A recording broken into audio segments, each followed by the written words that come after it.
आज मैं आपको सुनाने जा रहा हूँ संजय टंडन जी द्वारा लिखी किताब सनरेज फॉर संडे के कहानियों के संग्रह से एक नई कहानी।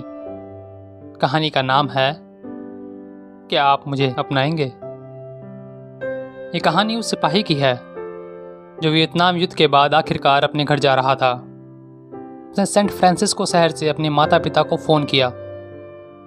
माँ, पिताजी, मैं घर आ रहा हूँ, पर मुझे आपसे एक आज्ञा चाहिए। मैं अपने एक दोस्त को अपने साथ घर लाना चाहता हूँ। क्यों नहीं बेटा, यह तो बहुत अच्छी बात है, हमें भी उससे मिलकर बहुत खुशी होगी, उन्होंने उत्तर दिया।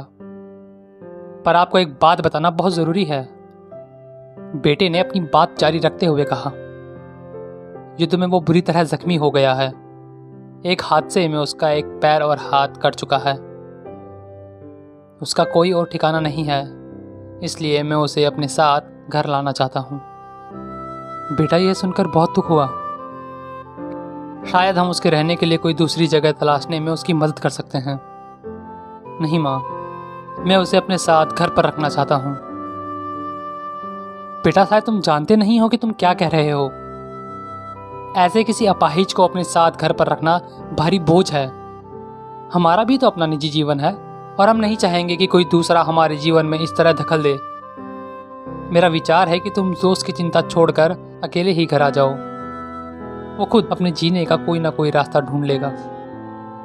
इतने पर उस बेटे ने फोन काट दिया। इसके बाद उनकी अपने बेटे से कभी बात नहीं हुई। कुछ दिन बाद किसी तरह सेंट फ्रांसिस्को शहर की पुलिस ने उन्हें फोन करके सूचित किया कि उनका बेटा एक इमारत की छत से गिरकर मर गया है। पुलिस का मानना था कि उसने आत्महत्या की है।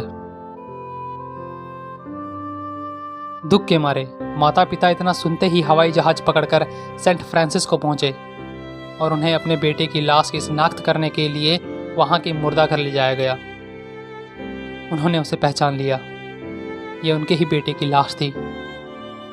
पर वहां उन्हें रोंगटे खड़े कर देने वाली एक बात पता चली जिससे वे अनजान थे। उनके बेटे की लाश की केवल एक बाजू और एक टांग थी। हम में से बहुत से लोग उस सिपाही के माता पिता की ही तरह हैं। हम उन लोगों के साथ आसानी से मधुर रिश्ते बना लेते हैं जो दिखने में सुंदर और खुश मिजाज होते हैं, लेकिन उन लोगों से दूर रहना चाहते हैं जिनसे हमें असुविधा होती है। उन्हें हम पसंद नहीं करते। जो लोग हमारी तरह सुंदर, स्वस्थ और चतुर नहीं हैं, उनसे हम दूरियां बरतते हैं।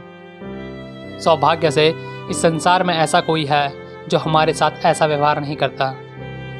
सर्व का पालनहार ईश्वर, जो हमें अपार प्रेम के साथ स्वीकार करता है, और हम भले ही कितनी भी मलिन और कष्ट की स्थिति में हों, वो हमें सदा अपने अनंत परिवार में शामिल करता है।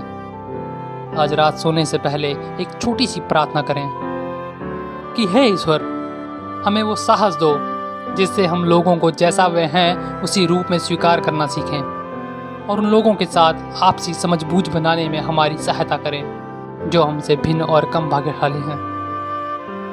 उम्मीद करता हूँ कि आपको ये कहानी पसंद आई होगी और आपको इस कहानी से कुछ सीखने को मिला होगा। और यदि आपको ये कहानी पसंद आई है तो इसे लाइक करें, कमेंट करें और मुझे बताएं कि आपको ये कहानी कैसी लगी। सब्सक्राइब करें ताकि मैं आपके लिए इस प्रकार की कविता, कहानियाँ, किस्से लाता रहूँ। तो आपसे जल्द मिलूँगा किसी नई कविता, कहानी या किस्से के साथ, और तब तक के लिए नमस्कार।